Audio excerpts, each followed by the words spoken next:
Good morning or afternoon, depending on what time of day you guys are watching this. I hope you guys are having a blessed day.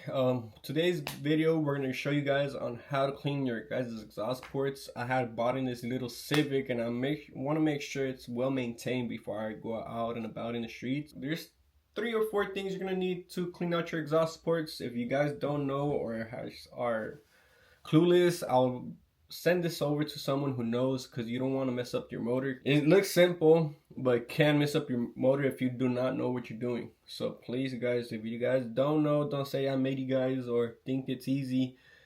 I'm gonna do it my way, the way it's not the best way, the right way, because there's tools and special ways of doing this, but I'm gonna do it my own way. If you guys want to go ahead and try it out, I'm gonna give you guys a little pointers of what to do. If you guys are clueless, like I said, please do not do it. It can fuck up your motor if you guys do not know what you guys are doing. Alright guys, so I'm gonna show you guys the headers on this car. I just want to get it, show you guys where it had cracked on the headers itself. As you can see, all this around, literally where they meet up, it's an equal length header, so that's the reason I feel like it cracked this header itself, because it's an equal length header.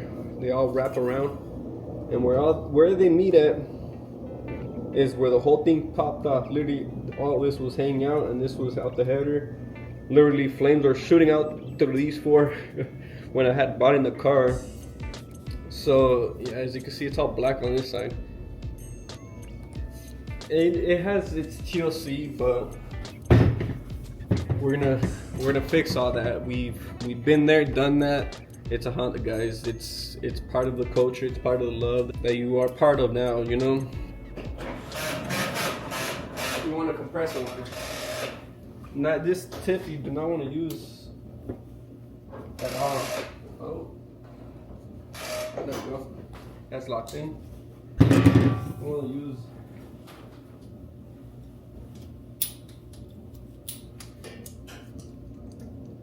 you want to use something that blows out all the air. You need a tip like this, or a longer one. If you get one of those long ones curved in, perfect. Those are even better. I personally have one laying around, but this is the one that I know off the bat where it's at. If you guys have hella tools, you guys know. You guys have it laying anywhere, and you guys don't end up know where you guys are using it. So those are the things we're gonna be needing. 1, compressor line. 2, carb cleaner. 3, some sort of degreaser, or if you have an oven cleaner, even better. Those are even more perfect than this.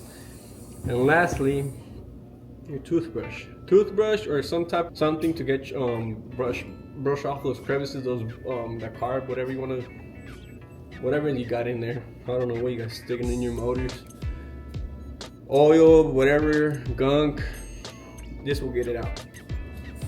So let me get into it, and once you guys have it open, I know you guys see me with that with the exhaust ports open. You guys want to make sure you guys tape them up.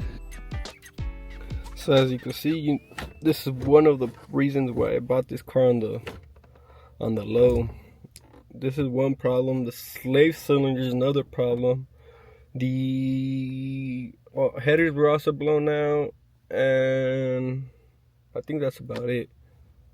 But yeah, it still needs its TLC. It's not the most perfect car, but I mean, came with the B20, so can't complain. With these little B20s, they're well known. They're like Legos. You could like put in a VTEC head, a B18, B16. You could literally run a different block, different type of pistons within the same different motors, but same company. You know, it's that's what I love about these B series. You could literally add a different type of transmissions. You could plug and play everything. But the slave cylinder is broken, and well, for this video, we're not worrying about all that. As you can see here, it looks like I've been running on diesel, you guys, like straight up. Like, let's see if I can. As you can see, it's very, very caked up. All black. You do not want your exhaust ports like that. I'm gonna show you. I think this one's the worst one. No, actually, this one's the worst one. Sorry. But the exhaust port, it ain't the prettiest. I want to get that all cleaned up, and make sure once you guys are doing it, you want to make sure that each cylinder is closed. Out of all 4 of these, oh my god, out of all 4 of these, the only one that does not that stays open is this one. All these are closed at the moment. You want to go ahead and crank it. If you're gonna go into the ones that are already open, crank the car, make sure it's closed. But I'm gonna first do these 3 before I head off to this one. Once I get to this one, I'll show you guys how to turn over your car and make sure that this valve is closed, because you do not want any chemicals or anything going to your piston, because obviously that's no bueno. Could get into your oil, whatever, ruin your piston rings. You don't want that. So you want to get this car well maintained. Alrighty guys, so first things first, you want to go ahead and get your Exauhst oven cleaner, whatever you got. Just go ahead and spray it into your exhaust port, the ones that are closed. Importantly, remember and check if you can't see off your naked eye, stick in a little camera or those little mirrors you could probably stick in there and check if your valve is closed. Just make sure it's importantly that you have it closed, because you do not want any degreaser or type of chemicals in your pistons whatsoever. It could burn off your piston rings, or even worse, just fuck up your motor in general. You know, you do not want that. So starting off, we're spray it. The only one that I know that is open is this one, so you want to spray it.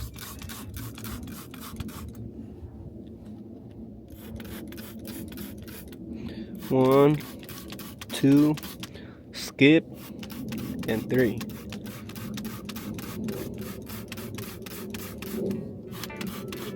As you can see, it's already doing its work. It's already looking like chocolate.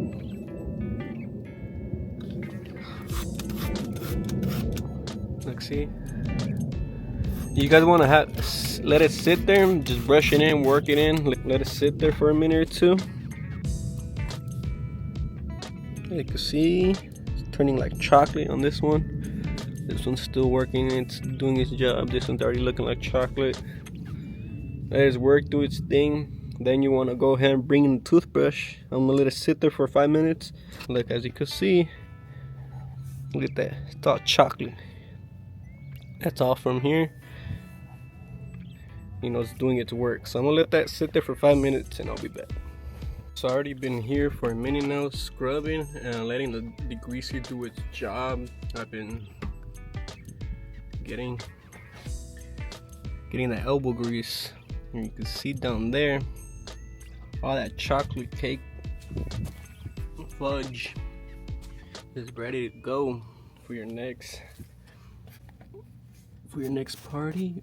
This is how it looks like. There's degreaser sitting there, but when I'm scrubbing in there, it's already looks a lot better than this one. I'm gonna tell you that.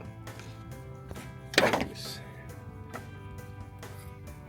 And you also want a bucket of water and a toothbrush, because the toothbrush is gonna be getting all black. You're gonna see right now.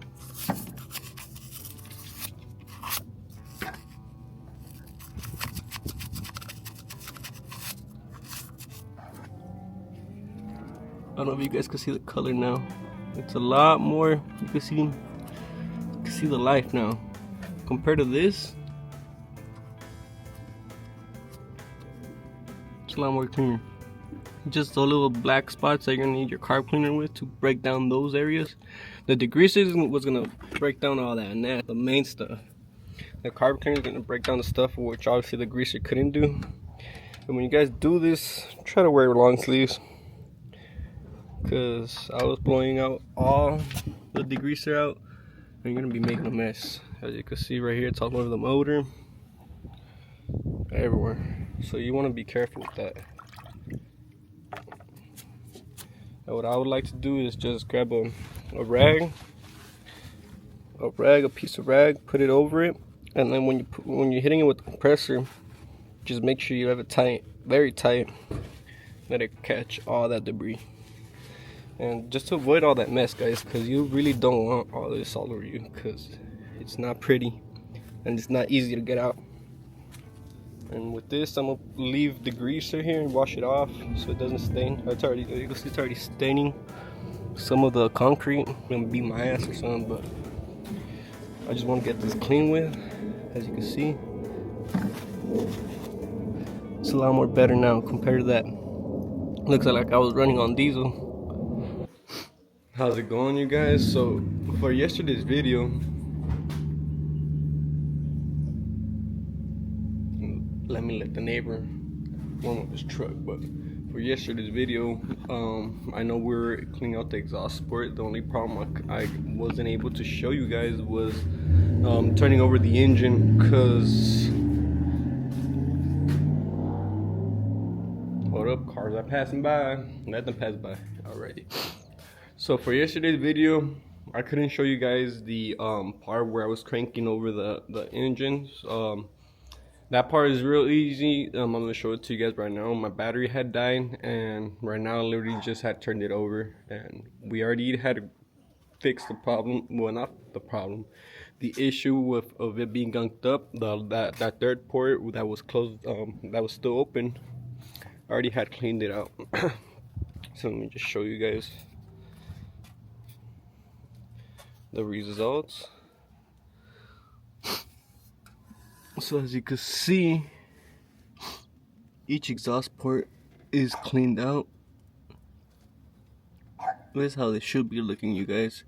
Not all black and looking like you've been running your truck on diesel. This is third and fourth. Ain't the most perfect, most professional job. You still see these little very, very indented like carb that's in there, you know. All that black stuff is still very in there, but I feel like that's why you need those tools come in handy. If you guys know about diesel trucks, they do or diesel mechanic, they do use that tool a lot, because when they're using their fumes, it causes a lot of carb buildup. So over time, you do want to get that cleared out. All of the carb is all building up into the valve, so it's not letting it release smoothly how it's supposed to be. And let me just show you guys the process of cranking over the engine. You guys don't really have to see this part, but I'm gonna show you guys either way. All you gotta do is kind of just, sorry, look at my clip. Oh fuck, nope, you do not want to do that. That's what you do not want to do. Sorry. You literally barely want to crank it, like just barely, literally barely move the key, barely. That's it. That's all you have to do. Just barely, just crank it over until the valves aren't closed, and you'll see. I can't really show it on the camera because I don't have that small of a lens. That's it. That's all you want to do. Barely flick it, and that's all you want to do until it's closed. And as you can see, my engine's running right. I still have the open headers. I mean, I don't have the headers in at all, so that's why it sounds very loud.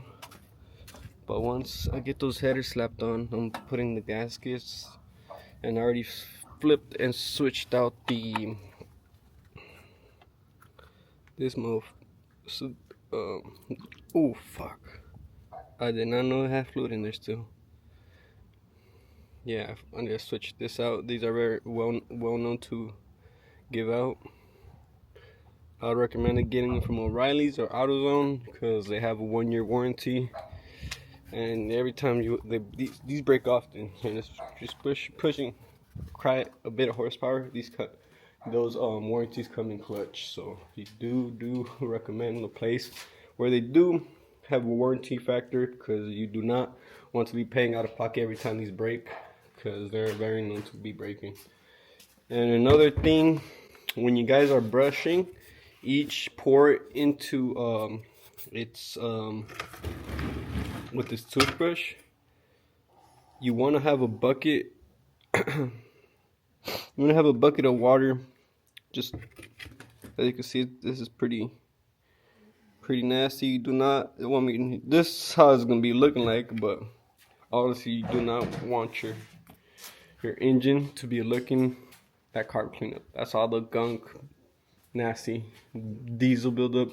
It ain't really diesel, from what I know. That buildup is caused because of burning oil. The burning oil I believe it could be the cause of the oil rigs going bad. It's not throwing out smoke, so hopefully it ain't that bad, but it is building that carb cleanup. And as you can see on the headers, sorry, the gasket is doing the same thing.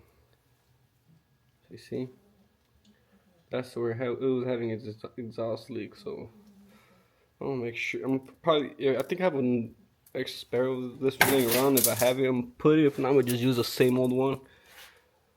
It's not really, I mean, it's important, but not really important, because in the future down the line, I'm probably going to put a turbos, like I had told you guys, and then there's the other end of the headers. And yeah, I'm going to probably just finish it up, slap that on, waiting for the shifter to come in. The shifters from Bow Boost, I don't know if you guys heard of that brand. They're pretty brand new. It's not a well-known brand, the biggest brand, but it's a pretty good brand that's just basically popping off. I'm pretty sure you guys heard of it. I'm gonna show you guys a bit of their products. I have bought in a couple of their products, and I'm gonna see what's good with their stuff. Because from what I heard, there's people, you know, that has to taste of everywhere. Like people who like Milwaukee, people who like DYI. You know, it depends the type of taste of brands. Well, I have heard a lot of good stuff about Bow Boost themselves, but if they're not well known, but they're known, you know. And I just recently bumped into their products. They're fairly reliable price. It ain't cheap, but it's a pretty reliable price, you know. So I would definitely check them out if you're getting to boosting your car performance. You know, look into them because they're a very affordable price, and it seems like their products are pretty good. I don't know yet. Don't take my word for it. I'm gonna try it out myself and see what's good with them. And yeah, guys, I hope you guys enjoy this video. Like, subscribe, let me know what you guys think. Give me all the hate and comments down below. Whatever you guys like or didn't like, let me know. You know, I'm improving down the line. I mean, it's been a minute, so just let me know what you guys think, and I hope you guys enjoy.